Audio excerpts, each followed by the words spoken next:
وإمام المتقين وقائد الغر المحجلين وعلى آله وأصحابه أجمعين. أما بعد فأعوذ بالله من الشيطان الرجيم. بسم الله الرحمن الرحيم. لقد كان لكم في رسول الله أسوة حسنة. صدق اللہ العظیم. ربیع الاول کا مہینہ حضور علیہ الصلاۃ والسلام کی ولادت کا مہینہ ہے، اور اسی مہینے میں حضور علیہ الصلاۃ والسلام نے اس دنیا سے پردہ فرمایا ہے. اسی مہینے میں حضور علیہ الصلاۃ والسلام کی ولادت ہوئی ہے، اور اسی مہینے میں حضور علیہ الصلاۃ والسلام کا وصال ہوا ہے. ایک مسلمان کا اپنے پیغمبر سے، اپنے رسول سے، اپنے نبی سے رشتہ رسمی نہیں ہونا چاہیے، واجبی نہیں ہونا چاہیے، بلکہ صحیح معنوں میں حقیقی رشتہ ہونا چاہیے. ایک ہوتا ہے نا کہ آپ کسی سے تعلق رکھتے ہیں سلام دعا کی حد تک، کبھی سلام کر لیا، کبھی مہینے 2 مہینے بعد کسی سے ملاقات ہو گئی، سلام دعا ہو گئی، بات ختم. رسمی سلام دعا. ایک آپ کا تعلق ہوتا ہے کسی ایسے شخص سے جس سے آپ مستقل رابطے میں رہتے ہیں، مستقل اس کے ساتھ آپ بات چیت کرتے رہتے ہیں، مستقل ملتے رہتے ہیں. پیغمبر سے اور رسول سے جو ہمارا رشتہ ہے، وہ رشتہ اس طرح کا رسمی نہیں ہے. رسمی ہونے کا مطلب یہ ہے، ہمارے ہاں جب ربیع الاول کا مہینہ آتا ہے تو میلاد منائی جاتی ہے، حضور علیہ الصلاۃ والسلام کی ولادت کا تذکرہ کیا جاتا ہے، اور 12 ربیع الاول گزر جاتی ہے تو وہ سارے تذکرے بھی ختم ہو جاتے ہیں، اور پھر اگلے سال کے لیے ربیع الاول کا انتظار کرتے ہیں کہ اب ربیع الاول کا مہینہ آئے گا، 12 تاریخ آئے گی تو پھر حضور کا تذکرہ کریں گے. دیکھیں، حضور علیہ الصلاۃ والسلام کو اللہ نے دنیا میں اس لیے بھیجا تاکہ ہم ان کو فالو کریں، جو طریقہ انہوں نے ہمیں بتایا ہم اس کے مطابق عمل کریں. اللہ تعالیٰ فرماتے ہیں لَقَدْ كَانَ لَكُمْ فِي رَسُولِ اللَّهِ أُسْوَةٌ حَسَنَةٌ. تمہارے لیے رسول اللہ کی شخصیت میں ایک اچھا نمونہ ہے، ایک آئیڈیل شخصیت ہے، ایک رول ماڈل ہے. آپ کے لیے ایک آئیڈیل پرسنالٹی مسلمانوں کو اللہ نے دی ہے حضور کی شخصیت میں. اگر کوئی شخص یہ چاہتا ہے کہ میں ایک ایسا انسان بن جاؤں جس کو دنیا ایک آئیڈیل انسان کہے، جس کو دنیا یہ کہے کہ یہ واقعی میں ایک اچھا انسان ہے، اس کا اصول قرآن نے یہ بتایا ہے کہ وہ حضور کے طریقوں کو فالو کرے، حضور علیہ الصلاۃ والسلام کی سیرت کو اپنائے. جب وہ حضور کی سیرت کو اپنائے گا وہ خود ایک آئیڈیل شخصیت بن جائے گا، دنیا اس کو فالو کرے گی، پھر دنیا اس کے پیچھے چلے گی. ہم لوگ حضور سے اپنا تعلق رسمی رکھتے ہیں، جیسے میں نے بتایا ربیع الاول کے مہینے میں تذکرہ ہوا، اور تذکرہ بھی کن چیزوں کا؟ حضور علیہ الصلاۃ والسلام کی ولادت کا تذکرہ کرنا یقیناً باعث برکت ہے، باعث ثواب ہے، لیکن ہمیں ضرورت حضور علیہ الصلاۃ والسلام کی سیرت کی ہے. ہمیں ضرورت اس بات کی ہے کہ حضور کا رویہ اپنی زوجہ کے ساتھ کیسا تھا، تاکہ میں اپنی بیوی کے ساتھ اس طرح کا رویہ رکھوں.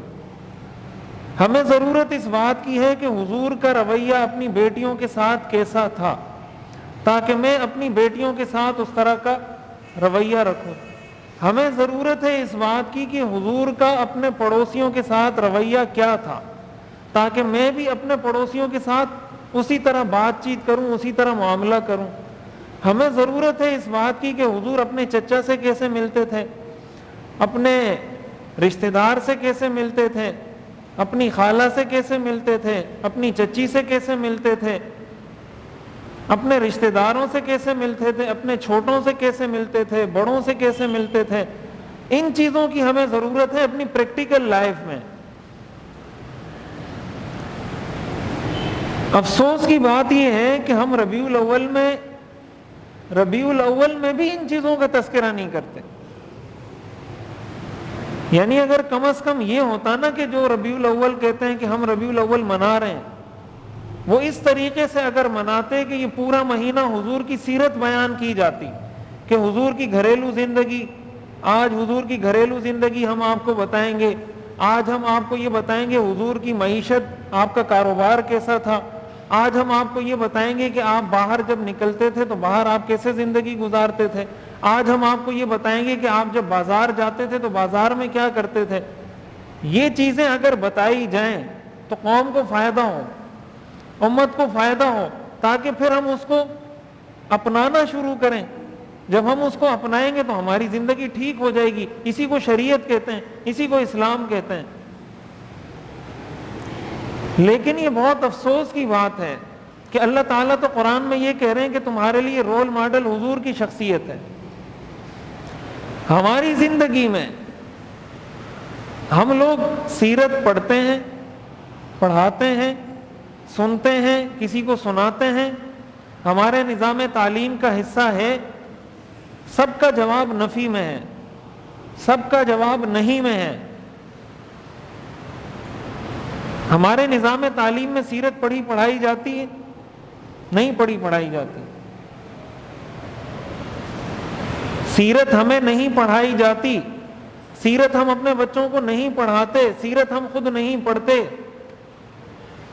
میں یہ بات اکثر عرض کرتا رہتا ہوں، آپ سے اگر کوئی یہ پوچھے گا نا کہ شاہد آفریدی نے کتنے چھکے مارے ہیں، اس نے کتنے کھلاڑیوں کو بولڈ کیا ہے، اس نے کتنے کیچ پکڑے ہیں، اس نے کتنے رن بنائے، اس نے کتنے ون ڈے میچز کھیلے، کتنے ٹیسٹ کھیلے، کتنے T20 کھیلے، فلاں کھلاڑی نے کیا کیا، یا فلاں فلم سٹار نے یا فلاں اداکار نے کتنی فلمیں بنائی ہیں، فلاں فلم میں وہ ہیرو تھا یا کیا تھا، اس کا کردار فلم میں کیا تھا یا اس ڈرامے میں اس کا کردار کیا تھا۔ ہمارے بہت سے بچوں کو پتا ہوگا، ہمارے بہت سے بڑوں کو پتا ہوگا، زبانی یاد ہوں گے۔ پاکستانی ٹیم میں کتنے کھلاڑی ہیں بھائی؟ 11 کھلاڑی ہیں، کیا کیا نام ہے، اوپنر کون آتا ہے، بولنگ کون کرتا ہے، فاسٹ بولر کون ہے اور اسپنر کون ہے، سب پتا ہوگا۔ لیکن اگر آپ ان سے یہ پوچھیں کہ حضور کے ہاتھ پر جن 12 صحابہ نے سب سے پہلے بیعت کی تھی، جن 12 صحابہ نے حضور کے ہاتھ پر سب سے پہلے بیعت کی تھی، ان 12 صحابہ کا کیا نام ہے؟ کسی کو پتہ ہے؟ تو 12 یہ ہیں، 12 کرکٹ کے کھلاڑی ہوتے ہیں، کھلاڑی یاد ہو سکتے ہیں، حضور کے 12 صحابہ کے نام یاد نہیں ہو سکتے۔ اس کا کیا مطلب ہے؟ کہ ہمیں حضور سے محبت ہے، یہ محبت ہمیں بچائے گی قیامت کے دن۔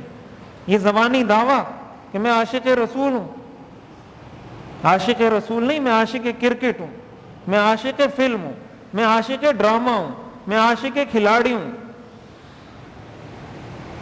اس لیے کہ جو عاشق ہوتا ہے وہ اپنے معشوق کی ایک ایک ادا کو یاد رکھتا ہے، وہ اپنے معشوق کی ایک ایک چیز کو محفوظ کرتا ہے۔ ہمیں یاد ہے، ہمیں اپنے معشوق، اپنے محبوبوں کی ایک ایک ادا یاد ہے، پیغمبر کی ادا ہمیں یاد نہیں ہے، زبان سے ہم عاشق رسول ہیں۔ اللہ کو ہم دھوکہ دینے کی کوشش کرتے ہیں، اللہ ان چیزوں سے دھوکہ کھا جائیں گے کہ واقعی میں یہ عاشق رسول ہیں، تو ہم کب اس چیز کی طرف آئیں گے؟ یعنی کب وہ وقت کب آئے گا، وہ ٹائم کب آئے گا کہ جب ہم تھوڑا سا اس پہ سوچیں گے؟ ہمیں دنیا جس چیز پہ لگا دیتی ہے ہم اس پہ لگ جاتے ہیں۔ اس نے ہمیں کرکٹ پہ لگایا تو ہم کرکٹ کے پیچھے لگ گئے، فلموں پہ لگایا تو اس پہ لگ گئے، ڈراموں کے پیچھے لگایا تو اس کے پیچھے لگ گئے۔ ہمارا اپنا بھی کوئی آئیڈیا، کوئی اپنا ہمارا بھی کوئی ذہن ہے یا نہیں؟ کوئی ہمارا اپنا بھی کوئی مذہب ہے یا نہیں؟ یا جس پہ دنیا ہمیں چلائے گی ہم ویسے چلتے رہیں گے؟ وہ کہے گی آپ اس طرف چلو تو ہم اس طرف چلیں گے، وہ کہے گی اس طرف چلو تو ہم اس طرف چلیں گے۔ ہم فلمیں زیادہ دیکھتے ہیں، ہم سمجھتے ہیں فلمیں دیکھنے سے ہم ترقی کریں گے۔ شاید امریکہ نے ترقی اس لیے کی ہے کہ وہ فلمیں زیادہ دیکھتے ہیں، وہ ڈرامے زیادہ دیکھتے ہیں، اس لیے امریکہ ٹیکنالوجی میں اتنا ایڈوانس ہو گیا، اتنا اس لیے اس نے دنیا میں اپنا سکہ جما لیا۔ اس نے دنیا میں سکہ فلموں کی وجہ سے نہیں جمایا، فلموں پہ تو آپ کو لگایا انہوں نے، خود تو وہ علم کے میدان میں، ایجوکیشن کے میدان میں، تعلیم کے میدان میں اپنے آپ کو آگے بڑھا رہے ہیں، اور ہمیں فلموں کے میدان میں آگے بڑھا رہے ہیں، ڈراموں کے میدان میں آگے بڑھا رہے ہیں۔ امریکہ کی کوئی کرکٹ ٹیم ہے؟ امریکہ کی آپ نے سنا ہے کبھی امریکہ کی کوئی کرکٹ ٹیم؟ اسرائیل کی کوئی کرکٹ ٹیم ہے؟ کیوں امریکہ کھیل کے خلاف ہے؟ امریکہ کھیل کود کے یا کھیلنے کے یا ان چیزوں کے خلاف ہے؟ آپ نے سنا ہے کبھی ان کی کرکٹ ٹیم کے بارے میں؟ کبھی اسرائیل کی کرکٹ ٹیم کے بارے میں؟ اور کبھی یہ سوچا ہے کہ کیوں نہیں بنائی انہوں نے؟ وہ کیا ورلڈ کپ نہیں جیتنا چاہتے؟ آپ نے ورلڈ کپ جیت لیا کرکٹ کا تو کیا ہو گیا؟ میں یہ نہیں کہہ رہا کہ کرکٹ کھیلنا کوئی ناجائز ہے، کوئی گناہ ہے، حرام ہے، منع نہیں ہے، جائز ہے، بالکل جائز کھیل ہے اگر شریعت کی حدود کے اندر ہے، منع نہیں ہے، لیکن اس کو زندگی کا مقصد بنانا تو ناجائز ہے نا، کہ زندگی کا مقصد کیا ہے کہ کرکٹ کھیلنی ہے۔ وہ کافر ہو کر اس کو زندگی کا مقصد نہیں بنا رہے، کافر ہو کر۔ ہم مسلمان ہو کر اس کو زندگی کا مقصد کیوں بنایا؟ ہم نے اس لیے بنایا کہ ہمیں غیروں نے اس پہ لگا دیا کہ تم نے کرکٹ کھیلنی ہے، باقی باتیں نہیں کرو، باقی کام نہیں کرو۔ کس طرح ایڈوانس ہونا ہے، کس طرح ٹیکنالوجی میں آگے بڑھنا ہے، تعلیم میں کیسے آگے بڑھنا ہے، یہ باتیں نہیں کرو۔ کرکٹ کھیلو، فلمیں بناؤ، ڈرامے بناؤ، گانے گاؤ، ڈانس کرو، ڈانس پارٹیاں کرو، ان چیزوں میں لگے رہو، اور زبان سے کہتے رہو ہم عاشق رسول ہیں، ہم عاشق رسول ہیں، ہم زبان سے کہتے رہو، ورد کرتے رہو، دن میں 100 دفعہ تسبیح پڑھو کہ میں عاشق رسول ہوں، اللہ کے ہاں عاشق لکھے جاؤ گے۔ یہ اللہ کے سامنے ہم اللہ کو دھوکہ نہیں دے سکتے، یہ ہماری ذمہ داری ہے، یہ والدین کی ذمہ داری ہے، یہ تعلیمی اداروں کی ذمہ داری ہے، اپنے بچوں کو سیرت پڑھائیں۔ ہم سیرت سے دور ہونے کی وجہ سے ہماری زندگی کا ہر معاملہ خراب ہے۔ جب انسان سیرت پڑھتا ہے، دیکھیں قرآن کریم میں آتا ہے وَكُلًّا نَقُصُّ عَلَيْكَ مِنْ أَنْبَاءِ الرُّسُلِ مَا نُثَبِّتُ بِهِ فُؤَادَكَ۔ قرآن میں آپ نے دیکھا ہے نا سورہ یوسف، پوری سورت کا نام ہے سورہ یوسف، حضرت یوسف کے نام پر اللہ نے حضرت یوسف کا پورا قصہ اس میں سنایا ہے۔ سورہ نوح سورت کا نام ہے، اللہ نے حضرت نوح علیہ السلام کا پورا واقعہ اس میں سنایا ہے۔ حضرت آدم کا واقعہ اللہ نے ہمیں سنایا، حضرت موسیٰ کے واقعات سنائے، حضرت ہارون کے واقعات سنائے۔ اللہ نے یہ واقعات کیوں سنائے ہیں ہمیں کیا ضرورت تھی کہ اللہ نے ہمیں حضرت آدم، حضرت موسیٰ، حضرت نوح، حضرت عیسیٰ، اتنے پیغمبروں کے نام لے لے کر ان کے اتنے تفصیلی واقعات ہمیں کیوں سنائے؟ قرآن تو ان واقعات سے بھرا ہوا ہے۔ اللہ تعالیٰ فرماتے ہیں یہ میں تمہیں واقعات اس لیے سناتا ہوں مَا نُثَبِّتُ بِهِ فُؤَادَكَ، تاکہ تمہارے دل کو قرار حاصل ہو، تمہارے دل میں تمہیں استقامت ملے، دین پر مضبوطی ملے، کہ جب تم حضرت موسیٰ کا واقعہ پڑھو گے، پھر حضرت عیسیٰ کا واقعہ پڑھو گے، پھر حضرت نوح کا واقعہ پڑھو گے، پھر حضرت شعیب کا واقعہ پڑھو گے، اتنے واقعات پڑھنے کے بعد تمہارا ایمان اور تمہارا یقین مضبوط ہو جائے گا، اور تمہیں پتہ چل جائے گا کہ سچ کیا ہے اور غلط کیا ہے۔ اللہ تعالیٰ نے ہمیں سارے انبیاء کے واقعات سنائے، ہم نہ تو ان انبیاء کے واقعات کے بارے میں کچھ جانتے ہیں، نہ اپنے پیغمبر کے بارے میں کچھ جانتے ہیں۔ اگر ان واقعات کی، اس سیرت کی اہمیت نہ ہوتی، اللہ تعالیٰ قرآن کریم میں کیوں ذکر کرتا انبیاء کے واقعات کو؟ نحن نقص علیک احسن القصص، اللہ تعالیٰ فرماتے ہیں ہم آپ کو اچھے اچھے واقعات سناتے ہیں، بیان کرتے ہیں۔ اس لیے رسمی دین کے ساتھ جو ہمارا رسمی تعلق ہے نا، اس سے نکلنے کی ضرورت ہے۔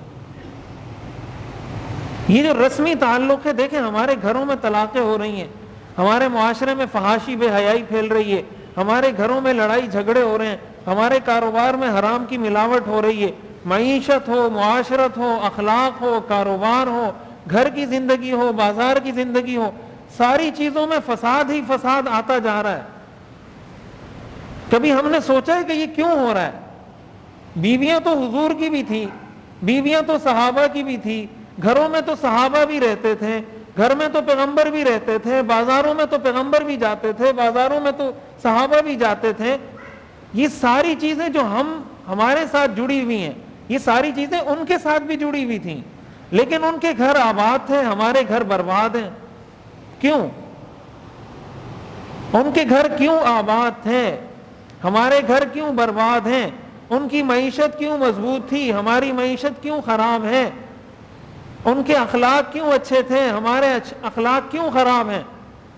بنیادی وجہ حضور کی سیرت سے دوری ہے، حضور کے اسوہ حسنہ سے دوری ہے۔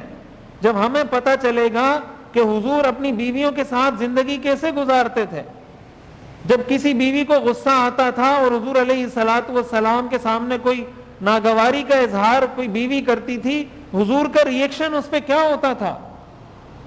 جب ہمیں یہ پتہ چل جائے گا تو پھر ہم اپنی بیوی کے غصے کی صورت میں اسی طرح ریئیکٹ کریں گے جس طریقے سے ریئیکٹ حضور نے کیا، تو ہمارا گھر بھی اسی طرح آباد رہے گا جس طرح حضور کا گھر آباد رہا۔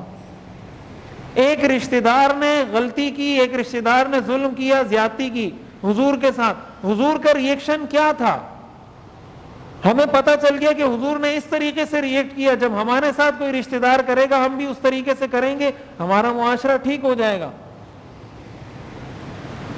حضرت عائشہ رضی اللہ تعالی عنہ کے بارے میں آتا ہے نا کہ وہ ایک دفعہ گھر میں بیٹھی ہوئی تھی، حضرت عائشہ کی باری تھی، ایک دوسری زوجہ مطہرہ نے حضور کے لیے کچھ کھانے پینے کا سامان بھیج دیا۔ حضرت عائشہ نے جب دیکھا کہ میری باری میں کسی دوسری زوجہ مطہرہ کی یہ کیسی جرت ہوئی کہ میری باری میں وہ کیوں کھانا بنا کر بھیج رہی ہے، ان کو غیرت آئی اس چیز پر، اور یہ ایک فطری چیز ہے۔ جب ان کو غیرت آئی انہوں نے وہ برتن لیا، یہ صحیح بخاری کی حدیث ہے، حضرت عائشہ نے وہ برتن لیا، اٹھا کے زمین پہ پٹک دیا، وہ برتن ٹوٹ گیا، اس غصے کی وجہ سے کہ میری باری میں کوئی دوسری زوجہ کیوں کوئی چیز بھیجتی ہے کھانے کی۔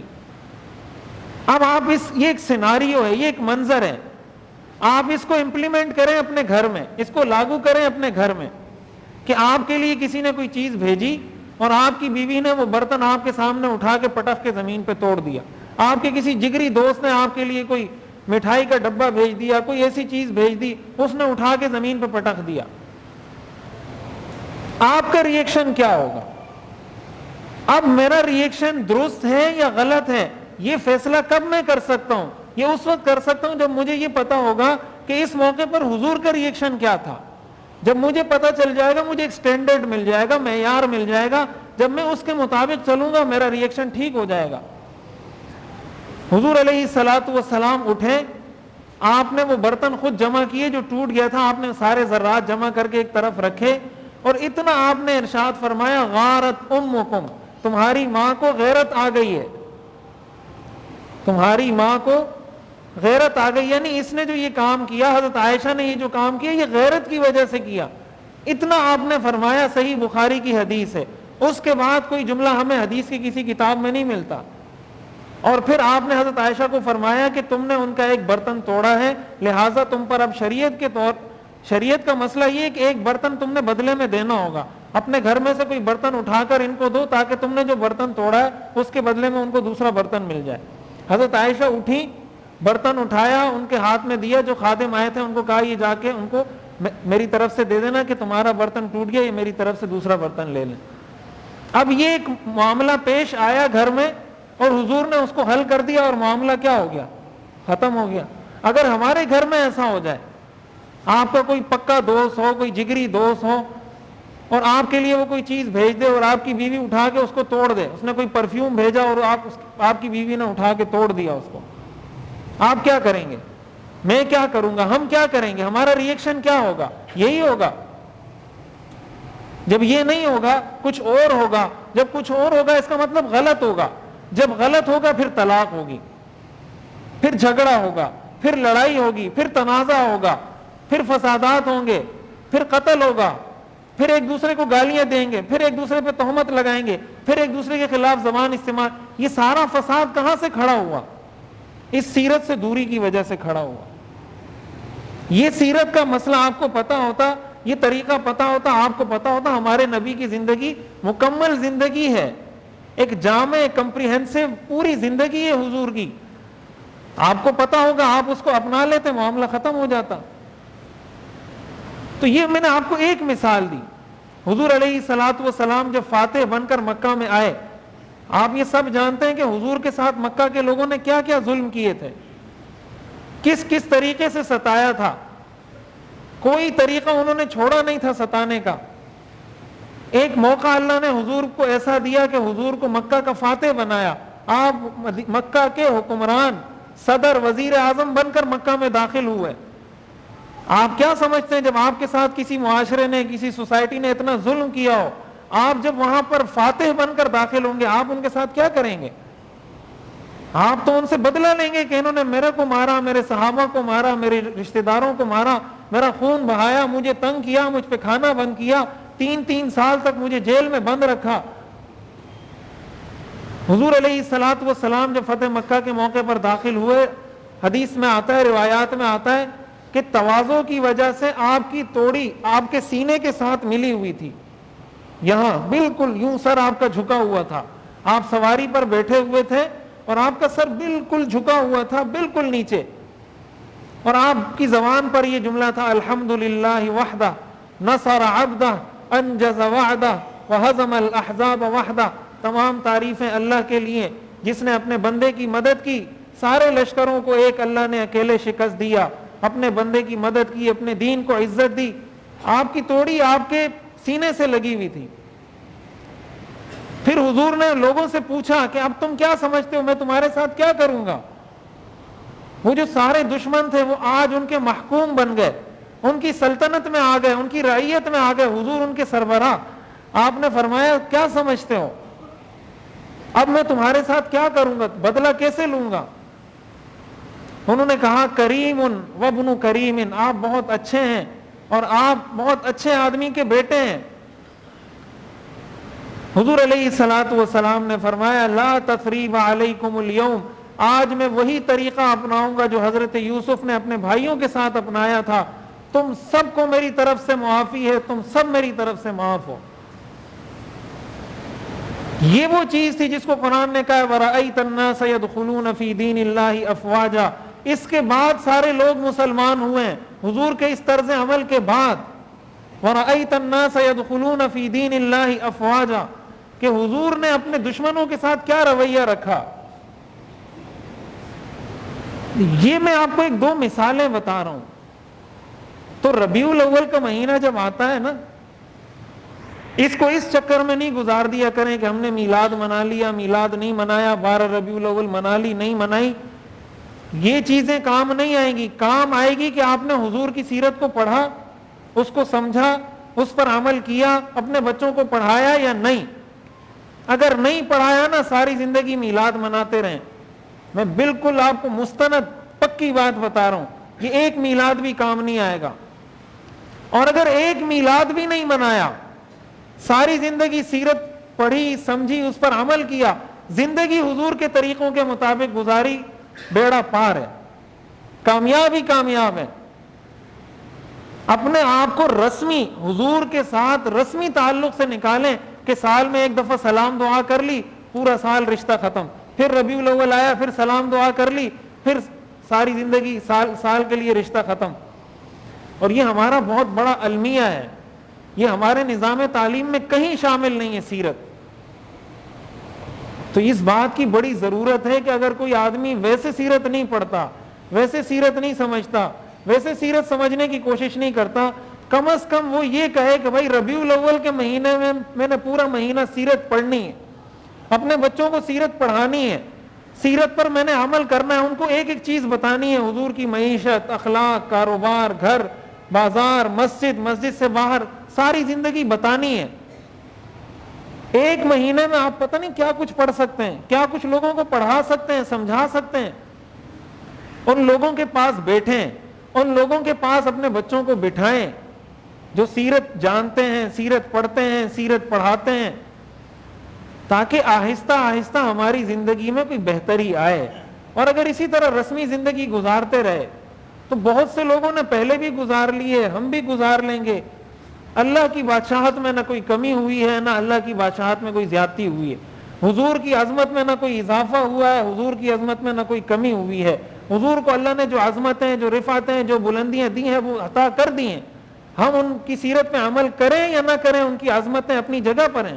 ہماری کامیابی اور ناکامی کا دار و مدار اس پر ہے کہ ہم حضور کی سیرت کو پر عمل کرتے ہیں, اس کو اپناتے ہیں یا اس پہ عمل نہیں کرتے.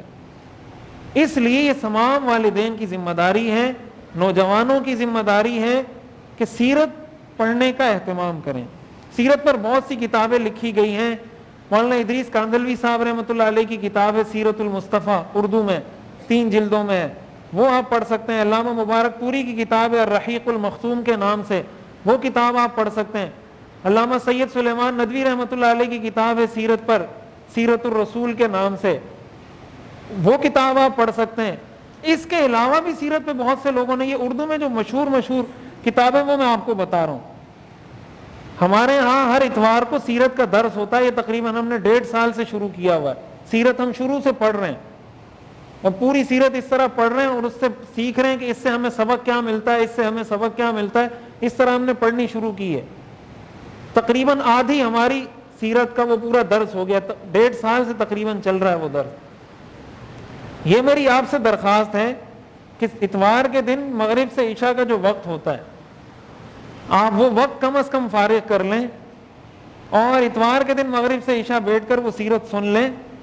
اس سے ہمیں جو سبق حاصل ہوتا ہے وہ سن لیں. اس کے بعد کوشش کریں اس کو اپنی زندگی میں اپنانے کی. دیکھیں ہم تو یہی کر سکتے ہیں نا, اور کیا کریں. ایسا کوئی سسٹم ہمارے پاس نہیں ہے کہ سیرت ساری پانی میں ڈالیں, گھول دیں اور آپ کو کہیں بھائی یہ پی لیں, آپ ابھی سیرت کے ماہر بن جائیں گے. ایسا کوئی سسٹم نہیں ہے. اللہ نے بنایا ہوتا تو یہ بھی کر لیتے, یہ ہمارے بس میں نہیں ہے.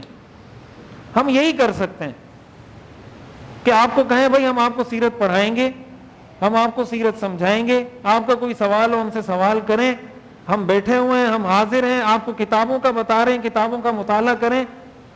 اس سے زیادہ ہم کچھ نہیں کر سکتے. اس سے زیادہ پھر ہر شخص نے خود کرنا ہے. تو اس چیز کا ہم اہتمام کریں, اپنے بچوں سے اہتمام کروائیں. اگر اس پر ہم آ جاتے ہیں ہماری دنیا کی زندگی بھی سنور جائے گی, ہماری آخرت بھی سنور جائے گی. اللہ تعالی ہمیں سمجھنے اور عمل کرنے کی توفیق عطا فرمائے. آخر دعوانا الحمدللہ رب العالمین.